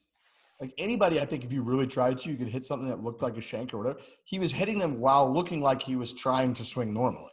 Like, that's what was so – and then, like you said, he was kind of muttering under his breath, like, yeah. And we're kind of like – you always have a little bit of a radar up on the presence of, like, each person on the range and, like, who's hitting it like what and their tempo. So when it's going to be, like, a shot that they hit, you hear it flushed and you're like, oh, that was, like, Lurch, or that was Frankie's hitting it great or whatever. So you know that he's there, and you know that and you're just kind of like, it started to seep into all of our brain. Like, what is that guy doing over there? He did it so realistically that, because they were like, he'd take a 7-iron out and he'd hit like 160 yard, just like kind of a slapper that faded towards the right. And I was like, that like is just such a gross like contact. He wasn't like shanking them low hooks. Like, he was just, the balls were just falling off and making weird noises off his club. Like, I was just like, he didn't get that right. He just didn't hit that correctly. And it was like that for maybe 5 or 6 shots in the middle of his warm up. And I was like, oh, this guy is not good. He's not like, we're going to crush this like guy. we do. Well, yes. Like, he was like, it was just like your average idiot. And then he would call it out when he finally admitted like what he was doing. He called him out. He goes, "I'm gonna hit like one off the toe right here, and it's gonna go 150, and just gonna like go around that fucking bush," and it did. Well, because then he started saying like this is a pro shank versus like an amateur, because he could get it up in the air and like pretty much hit like a 50-yard cut, but then only went like 20 feet. Like the most amazing thing that you've ever seen.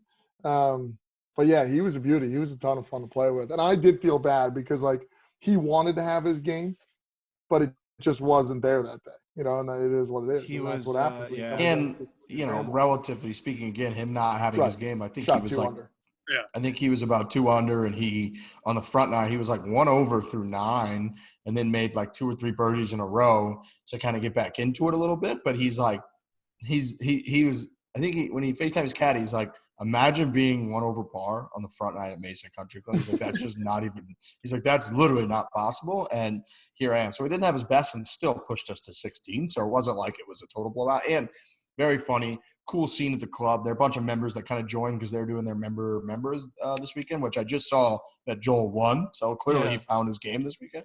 But they were doing a member, so there are a bunch of members around that kind of joined on the back nine and were walking, and it was a scene. It's gonna be a really good video. So, so big thanks to Joel for doing that. Yeah. You guys met Phil, the guy who was giving me a couple lessons over at Rockville that I called George Bush.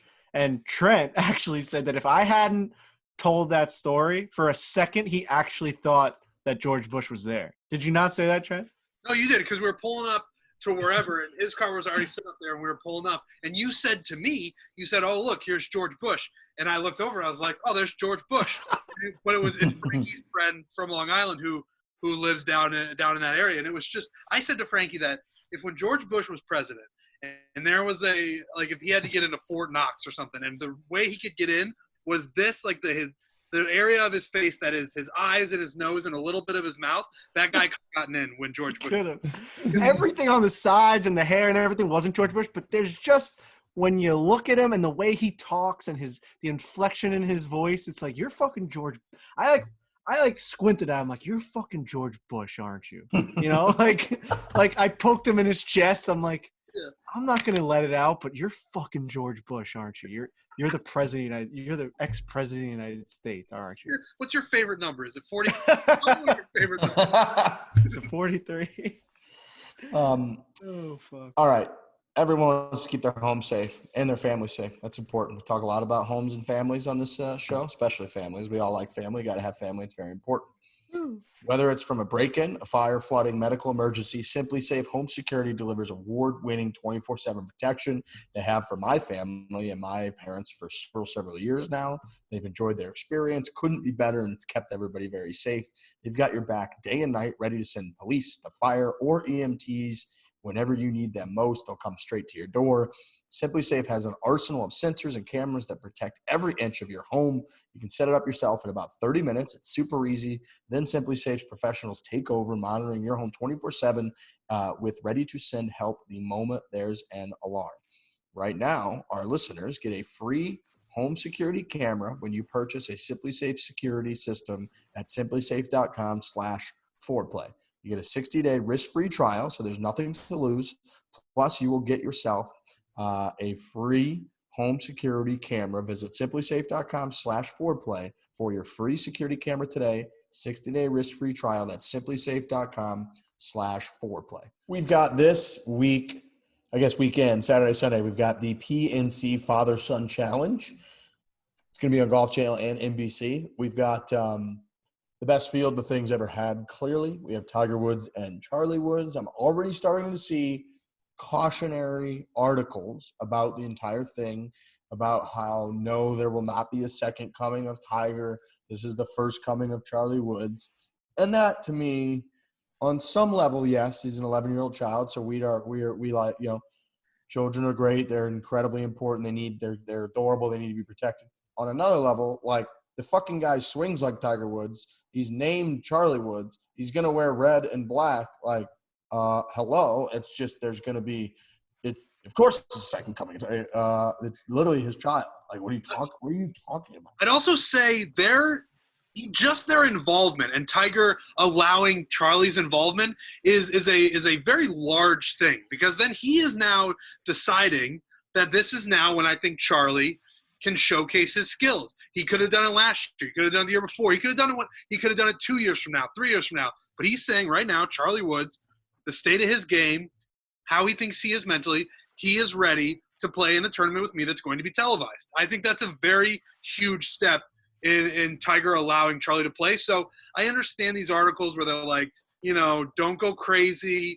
You know, he's Charlie Woods. He's not Tiger Woods number 2. But, like, he's going to be out. He's going to be on display on TV, and there's going to be expectations. That's just the way that it goes.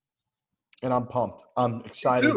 We've got the video of the two of them swinging basically, you know, in unison. There's synchronization to their swings, and the Tiger's caddying for him in events that he's won. Now they're playing together in this tournament. Of course, we're going to draw parallels. Now, again, if Charlie Woods decides next year, in a couple of years, he wants to play baseball, he wants to play basketball, he wants to play hockey, he wants to chess is hot right now.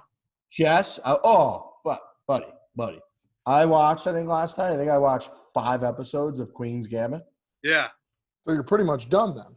How many episodes are there? 8? I think there's What a 7. show. It's so good. Chess is very in. Gotten there yet. It's good. I don't even know the rules to chess, to be honest with you. I don't even know how to play the game. If you sat me down right now, I don't even know what the pieces do. Yet this show is phenomenal. Such a good, strong female character driving the entire thing. Tons of parallels to, like, real life. I also thought there's a lot of parallels you can draw to, like, golf and, like, being alone and feeling like you're alone. And the show is fucking fantastic. Frankie amazing. I do know how to play chess. I play chess all the time. I have the app. I play against my friends. I send them I'll just send my friend a random fucking challenge, and we just play for hours. I play my dad all the time. I was playing in the office. After hours, I would sit and Tommy smokes. We would just play.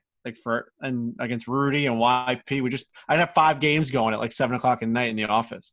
I was stunned the first time because I sit behind you basically at the office, and you have 2 screens. You got the one big screen, and you have your laptop. And the day that I was over your shoulder watching you play chess, it was like 7:00 at night. I was stunned. I was like, "There's no way Frankie Borelli right now is playing chess." And sure enough, turns out he plays a lot of chess. So I think the listeners will be too. Surprised that brain can handle chess. It's a great game. Just know I'm not at any level a good chess player. I feel like it's like being a fucking golfer. Like I'm a fucking 10 handicap in chess, maybe worse. There's fucking guys that know how to I can't think too far ahead. I can think somewhat far ahead in chess. Plan my strategy, but you have to see every angle, man. Every angle. If I move that fucking bishop, I got to know that like in 2 more moves, if that guy takes that spot, like my queen or my king's going to be exposed. There's so many moves. If you play a really good chess player, they can beat you in 5 moves. They can just fucking dismantle you. Yeah, it's great to see that happen. I feel like I was better as a kid. Like I played on the computer on the way home. I played a couple games of chess, and I just got beat by beginner, intermediate, like whatever level you can pick. I just couldn't win the chess game, and then I just turned it off. But I think I was better as a kid. Again, I don't even know really the rules at all, but to me it was like the common phrase is like, oh, he's playing chess versus checkers, and like how simple-minded that is. I don't comprehend, because I don't know the rules of the game, or didn't comprehend until I see the show, like all of the different strategy I guess I always figured like once you're pretty much behind that it's just like over, you're just gonna lose. But the way that they talk through in the show about like attacking versus defensive and protecting your pieces versus like, do you continue to counterattack and then like reattack? And then at one point, one of the like grandmaster guys is talking about how like I can get out of this, and she's like, no, you can't. And he's sitting there thinking like, how many moves? What are they both thinking? 11 moves ahead, but she's thinking 12 moves ahead. That like, in the amount that goes into it is actually, I would say watching the show makes me, and I never was that into chess, makes me less want to play the game because I know I'm not capable of it. I didn't know that there were names for maneuver. Like I didn't know. Yes. Yeah, to be honest, I didn't either. Like, yeah. Okay. I think like the that's an Sicilian, eye-opener. they just keep talking about this. Like they're like, oh, are you going to go with the Sicilian? I'm like, whoa. But it's crazy. It's like, are you going to put a fucking 2-iron in, or are you going to rock a 5-wood for that's like, which you're going to go for this part and just trying to think in my head, like you're going to enter the entire game with a strategy that you're reading about a guy in like some Russian in the 30s did against this other fucking guy from Paris. It's crazy town. dude, there's a move, and I did it against YP, and he was freaking out. He's like, well, you just looked up. You remember that argument? He's like, you just looked up a winning move, and then you beat me. And I said, well, then, like, that's fine. Like, I don't, like, what the fuck does that mean? He's like, you just searched, because you Googled how to beat someone in 3 moves, and you did it. It's like, well, at some point, I would have had to learn the move and then execute it. If you study tape in football and you, like, learn to combat a defense, that's, like, good. That's just good. So I did it. So basically, you move this pawn up 2, right? Whatever, the king pawn, and then you move you're basically surround his king to the point where he can't move out of it. So you move your bishop, and then you move your queen, and no matter what, and then you take this one pawn right in front of his king, and even if he takes it, no matter what happens, he can't move out. And it's 3 moves. It's a 3-move, just done. You're done. You're dead. And I did it against him. I went fucking crazy. And he's like, anyone can look it up. I'm like, well, actually, if you just moved your pawn one other way, you did what I needed you to do, and I won. Like, you could have just combated it. You could have just played defense. When he says anyone can look it up, he's right about that. You're the one who looked it up. Yes, he could have looked it up, and he could have just not done. He has to make a move for me to win that way. He needed to move a certain pawn for me to see that there's an opening right there, and he didn't. Imagine if you came out and on like the first hole, we're playing a match against you, and you hit like a sick little nippy chip to like an inch. And I'm like, dude, you Googled how to hit that chip tonight? And you'd be like, yeah, no, I know. That's like, I'm trying to get better at the game. Yes. He's like, sorry, we all don't like spend time like looking up maneuver. I'm like, well, I just tried to get better and I won, and it feels awesome. It felt so cool. It felt so cool. Charlie Woods could become a chess player, but boy, would I like if he stuck with golf. Yes, please. That'd be better. I love chess, man. I think it's fucking awesome. I always wanted to go into these little chess areas of New York City where all the old men are playing against each other. What, just sit there and have a beer and watch? Just like, watch. Maybe try and play one of them. See how badly you get beat. Like, is it 5 moves? Is it 6 moves? Like, can you? I almost think that I don't know how to play chess to their level so much that you'd almost like throw them off. Like you'd do a move so stunningly wrong that they'd be like, wait a minute. So I think no not. strategy. I don't think I win. I just be like, are they like, what the hell? What is he thinking right now? Because that's nothing I've ever seen That before. happens in poker sometimes, doesn't it? Where there's a guy who's so inexperienced that no one can get a read on him. Well, Have you ever watched Molly's Game? Oh shit. No. You ever watch Molly's Game? Because there's something in there. No, but anyways, Similar. coming back to this, chess is just a game of like percentages and open. Every time you make a move, you give your other pieces on the table like less of a chance to win. Dude, download the chess app and it's fun. Like it kind of teaches you like the right moves, and you also play against like other people in the world, and after the game it tells you how many like correct, bad, poor, horrible moves you made throughout the game, and it shows you like when you went here, you should have went here, and you actually see like I would actually like that. My one buddy Jeff like spends $25 a month, and it's like he has lessons on the app. It's crazy. He's bought the Supreme package. I love Is he that. any good? Yeah, he's fucking really good. I've never beaten him. He's really fucking good. How does someone invent chess? I was don't thinking know. about that. Good question. How does someone invent a language? Like you just fucking do it and we all fucking follow suit. But a language wasn't invented by somebody. It just kind of happens through like, I think hundreds of years of people like making noises. Chess is like, people sat down and were like, there's this piece can do that. And it worked out to where you could actually get deep. Like it's crazy that it's not at a level where all the best players just like tie every game. Like they can sometimes, but like you would think the game would be like someone was so smart that they were able to create a game that is so complex that even at the highest level, someone can be the best. That's amazing. Yes. True. Right? Like you would think there would just be a level that you could just get to, and then you just would tie every game. Right, the highest intellectual people in the world like strive to find the best way to play this game that someone created, which is a very simple game. Right. Like how did they make it so really like deeply complex? Right? Like yeah, like you would think there'd be like a ceiling and it wouldn't be that high. Like there's only so many good moves you can make. That there would be like 150 people in the world that are just so good that they're just the same. But the fact that one person can just be the best means really that the game is so well constructed that you actually can get to that level, right? Like the fact that the pawn can move 2 spots off the first move, like for some reason opens up that many more combinations. And the fact that like, you know, the knight can do what it does, opens up more combinations, and like it just goes on and on and on. And if it was any other way, like if the knight could only go straight, like maybe there's a limit to how far the game could go. But because it does that L turn, it opens up a billion more options. It is crazy. And I wonder how much thought was put into that, like the creation of chess, if they knew really where it was going. Like, is there the perfect game of chess that can be played? And did they move backwards from that in their heads, whoever made it? Right. You're right. Would that be the starting point, and then you chisel away at that to get to what they have now? It's also in the show, there's an interesting point because it's in like the 40s or 50s where they're talking about how they're like, they say, you know, what's white is starting position? White starts.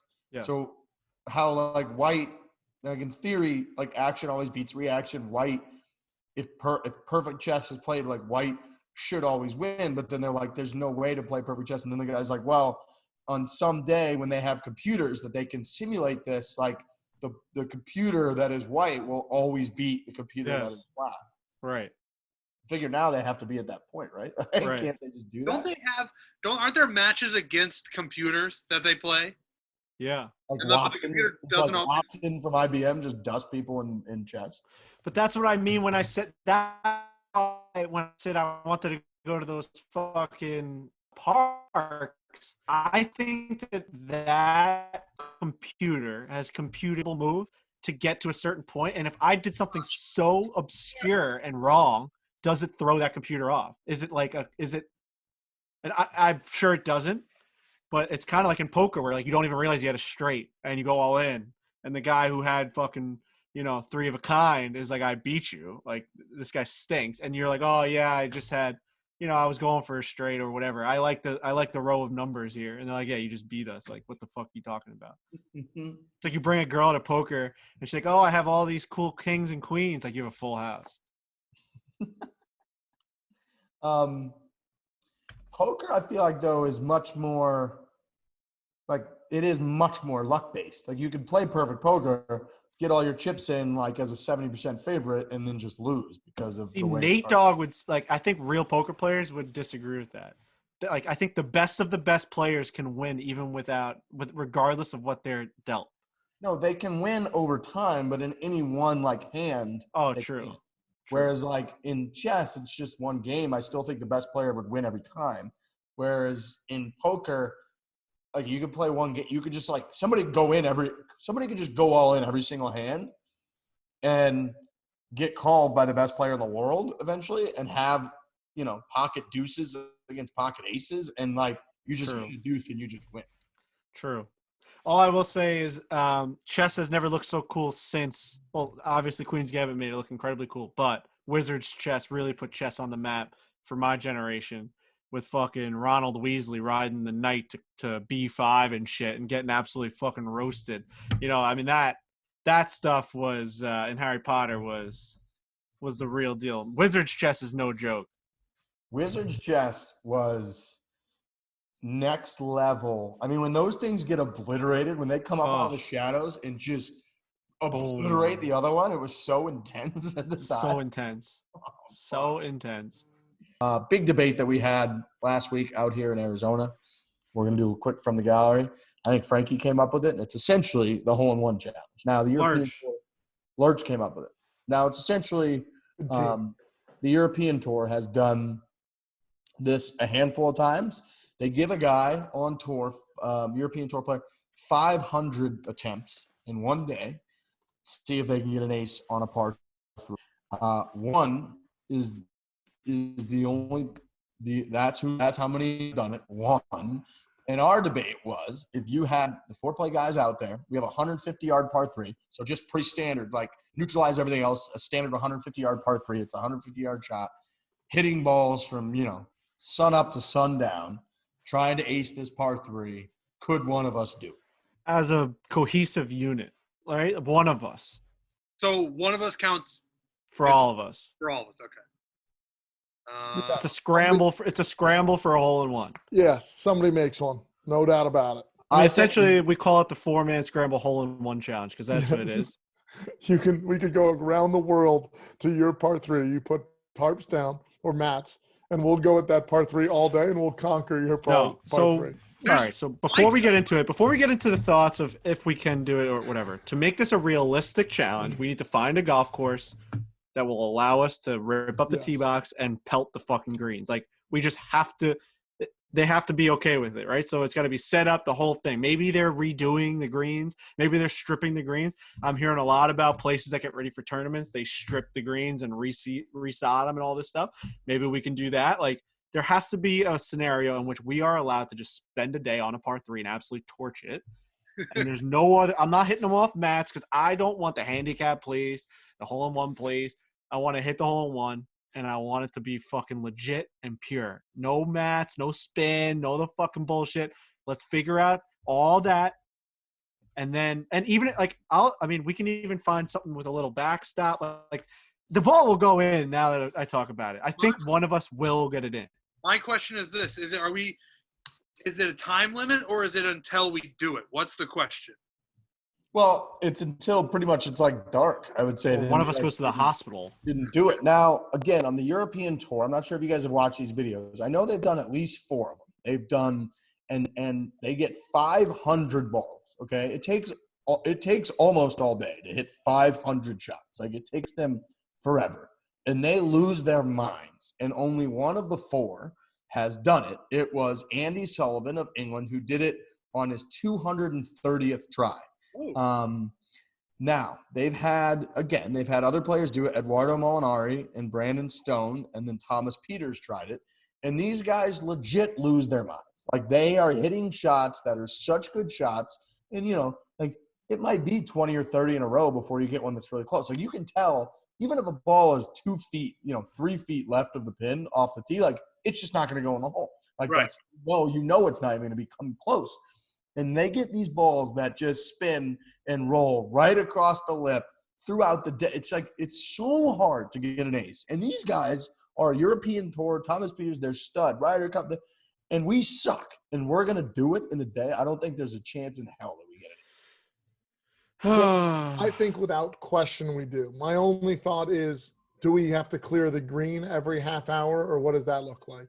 Because there are going to be balls everywhere, so they're just going to be kind of like bouncing off one another. I think you have someone up there with one of those little squeegee things. They just clear it off every couple of balls. Every 10 minutes or something like that. I can't believe you think we're going to do it, Lurch. I think it's a lock. Wow. So, Lurch, let me read you some stats. Based on us being a top 20 player in the world. Oh, God. My gut says like 0.1% chance we do it. It depends on what distance. Like, if it's a 200-yard par 3. Huh? 150-yard par 3. Okay, good. Sorry, I didn't hear that. 150 yards, we make it no problem. So, Golf Digest, I'm not sure. These guys are so good, and they can't do it. Right, we got 4 times the amount of balls. But we 4X. don't. Like, we can't all hit at the same time. I mean, it's a range session. I like it. We need one confident guy because you got 3 naysayers right now. Well, I'm kind of like, I said I kind of think we do it, but the more you read into, like, the stats, Golf Digest did this thing, and I only got it sent to me because I was talking to one of my buddies, so I don't know exactly what they're basing this off of. Like, is it a certain hole or whatever? But Golf Digest had these odds that a tour player making an ace, the odds are 3,000 to 1. And they need 900 rounds to do it, essentially, if you do that math. A low handicap golfer making an ace, the odds are 5,000 to 1, with 1,250 rounds needing to do it. The average golfer making an ace, the odds are 12,000 to 1. Did I just read that twice? No. Okay. No. 12,000 to 1 with rounds needed 3,000. So if, let's say we're average golfers, right? They're saying that it's 12,000 to 1 based off of all the data that they have for us to make an ace. On Are we every even swing. taking? So it's 12,000 to 1 on every swing. Right. So if you take 12,000 swings, you should have 1 ace. Right. Are we even taking 12,000 swings? No chance. No. We're maybe swinging 600 times a person. A person's. So I don't even think we 2,400 balls in the air. we don't even get to the tour player making an ace odds, which was 3,000 to 1. Listen, Right. And we're not good. We're not even close to as good as they are. Right. we absolutely should and have to do it because it would be so much fun to try, but it would be so hard. Now those odds change when you play the same hole constantly. You just get to rip. So that 12,000 to 1 definitely goes down when you do our challenge. Definitely. I think Significantly. it does and it doesn't. Like, do you know how exhausted we're going to be after fucking 30 minutes? We have to do this all day? Yeah, we'll have a buffet we're of food there. We'll have to have a masseuse close by. Right, but then that's time off from hitting your shot. So it's like I that's understand. not, Yeah, we'd have to come up with a system that would be optimal for, like, all right, just like a how often you have to go, like how many shots hit an hour, because I'm gonna be dead. I'm gonna be. Like the question is, like, it was 600 shots. How many do you think you're hitting the 150-yard green? but like, okay. Riggs, here, my question on the other side of that quickly before we get to that point, because I think it is a good breakdown of the numbers, Frankie, is if you don't think someone makes one, how close do you think we get to making a hole-in-one? Does anybody hit it within a foot? Yeah. Okay. Yeah, I think we get pretty close. So at that point, it turns into like a luck thing, and it just may happen. Yeah. But I'm basing it off of the European Tour Challenge. Like, they all are so much better and more accurate than we are, and only one out of 2,000 balls that they hit doing the same thing. It's the same, like you get to hone in, you know the shot. Only one out of 2,000 attempts has actually gone into the hole. So our odds are what? 15 times worse than that? 10 times worse than that? Like, we suck. And we're going to do it? No, we're not. You're making a lot of good points, and I think I agree with you, but I want to try. And how many balls? Sorry, the tour player hit how many balls? They hit 500? 500 ball challenge. 500 ball challenge. 0 for 3 are Eduardo Molinari, Thomas Peters, and Brandon Stone. And the one guy that's made it was Andy Sullivan, who made it on his 230th shot. So there's 1 for 4. There could be more, but this article I'm reading is from like a year ago, and those were the only 4 that had ever done it. So this is based off nothing, but part of me thinks with 2,000 golf balls on the tee box, one of those little suckers goes in. It just does. Like, it's just like one of them goes in. That's literally my whole thought process. Let me ask you this. Just 2,000 balls start flying in that direction. One hits the pole. That's my point, is they're not flying in that direction. That's like how many actually fly in that direction. How many out of 2,000 even have a fucking prayer of being like within 10 feet, would you say? Well, Less than 1,000. That's what Frankie was going to go down. Yeah, that's the road Frankie was going to go down. Of like how many we hit the green, how many were within 10 feet, yada, yada. I think out of 2,000 shots, maybe 300 to 400 of them have a chance. Maybe. What do you mean by that's still way less? have a chance, meaning like having a chance meaning like you hit it on the right side of the hole, like the correct side of the hole, and like while it's up in the air, you're like, this thing is going towards it. Now it still could go over the green, it could like be short, it could skip off, but like right when you make contact, I think like 1/4 of your shots like are going in the right direction off the club face. You're like, holy fuck, this thing has a chance. I think That's still a low number, dude. Like out of 2,000 for like 300 of them to kind of go like, oh man, this has a chance. That's what I think has a chance. Now, really, really getting close to the hole, I think it's under 100. Yeah. Under 100. Right. Yeah. I agree with that. So Like- now like- you're talking out of like maybe, let's be generous. Let's say like 75% in the air. We're like, oh, fuck. You got 75 of them? The European Tour guys had 500 of them. Almost everyone is like, oh, that, okay. Here Right. It's tough, man. But also, like, those 75 chances were timing by 4. So, I mean, like – oh, no, never mind. Oh, No, the way I did that was based off the 2,000. Yeah, no. No, we're not. Yeah, no. So, Yeah, no. It's I mean, like maybe- 20 chances a person or something. It's like – Right. We essentially get like 20 good shots a guy that have to go into the hole from 150 yards. I think You know how small the fucking hole is? for no reason Brent's whatsoever. head is just floating right now, For by the no way. reason. Yeah, my head. Look, I mean, it's gotten much darker since we've been doing this show. But You look like Alice in Wonderland.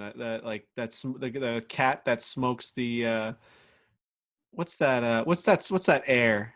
What's the hookah? Hookah. Now go ahead. for whatever reason, and there isn't a reason, I think we would do it. I don't know why, but there's a little magic out there. We got a little magic with our group. And I think we would get one to go, and what a moment that would be if we'd been out there all day just hitting away, and then one drops. That would be awesome. What if it happens on the first swing? It's just as likely to happen on the first swing as it's like the same. Yeah. Right. Right. Do you call that a hole in one if you make it on your first swing? You just go play the other 17 holes. I'd play 17 holes. I don't think we'd do it, and I really don't even think it would be that close. Riggs, what do you think the sports book would say? What are the odds on it? Huh. I think it's about even money. Oh, I would say plus 250, plus Plus 300. 500. Yeah. Plus 500. Plus 500. I mean, let's do this. How many scrambles have we done? 5. We've done 5. So how many par 3s is that we've done? 5 times 4, 20, times 4 of us, 80 shots. Have we had one that's been even close to someone thinking that it might go in the hole? Yes, Trent. Fine, the other day. Yes, dude. Trent really came fucking close. But not like really, but like close. If he comes down that ridge just a little bit more, it go. Then the guys behind us, they almost had one. And let's say this. We were talking so much about Trent's being close. We didn't even take his ball. It was like 6 feet away. That's true. Dude, we haven't talked about that. I don't even think that made it on the live stream. It should be in the recap video. Yeah. But guys behind us on the hole that Trent almost holed out or hit it to 6 feet, the guys behind us hit the same shot as Trent and Pat, but it zipped backwards towards the hole, and we heard them scream and go nuts. They say that it actually hit the pin at a decent speed, like a speed that it should just fall, and it went in and out and sat on the ledge. And let me remind you, or anyone that didn't see, these fucking pins had foam inside them for COVID, the COVID foam. They did, yeah. I think that guy got gypped from a hole in one. I think he did too. Dude, he didn't fucking fly it in. He didn't like skip it in. He hit it on the back slope. It rolled very, very slightly, like with a decent amount of pace, and it fucking hit the pin and sat on the edge. I think he got totally screwed, but I don't know that you can count it. Like, what can you say? No, you can't. Dude, they said it was sitting on the ledge. I don't know. That's 80 shots that we've had, and no one's been even close. Yeah, but 80 different holes, 80 different swings, 80 different clubs, 80 different thoughts. We would 80 get so guys tired, are as tired as we're going to be. Right, but I'm just saying, like, you can start to, okay, hit a pitching wedge, distance, all right, maybe it's full, maybe it's not, but there's a little bit, like, it's slightly better chance than the one in whatever 12,000 that Frankie said. And I just think there's a chance. I just think like a little glimmer in Trent's eye, a little laugh. Maybe we have a masseuse behind us to stretch us out when we get tight after a while. I know we have a lot of people that golf and run golf courses that listen to the show. If you have a course listening to this and you have a course that you know that you're doing some work on, it's a nice, beautiful little 150-yard par 3. You can put the pin in the middle of the hole and we can fucking hit this thing. Maybe a little down slope. So like, you know, we're not fucking crushing these things. You let us know if you're redoing it. Maybe it's in a nice warm area where we can still go like now. You let us know. Reach out to us. We're going to fucking rip up your tee box. We're going to pelt your greens. We're probably going to need to do a whole production with like a live video feed or something. And we got to do it. We have to do this. Lurch is going to dig a fucking hole. You will, man. That would be bad. If they say I have to play off a mat, I have to play off a mat. Like I don't. But I think playing off a mat takes away from it a little bit. Really all right, fine. Then I'll pay for new socks. Yeah, before we even get to the state, like hit us with some feelers, and then we'll talk about it. That would be awesome. It would be so good. Well, if it's 150 from like the beginning of the tee box, like Lurch, we'll just keep moving a little bit back, like a little bit back, a little bit back. It ends up the way Lurch takes divots, he'll end up hitting a 170-yard shot at the end. I mean, what'll happen is it'll probably be a 220-yard hole, and they'll just pick like a tee box that's 150. Yes. Out. Yeah. And they just won't use that tee box for a month, and they'll be fine. Good call. I didn't think of that. Good call. Yeah, you like that? That's a good call. Yeah, a tee box that's the gold tee box. Right. Has to have, like you said, a lot of people who run golf courses, who know people who run golf courses, listen to the show. There has to be a perfect combination of exactly what we need somewhere in this country. Now, also, do we have like someone someone on our team? Like, do we have Zai out there just fucking repairing ball marks?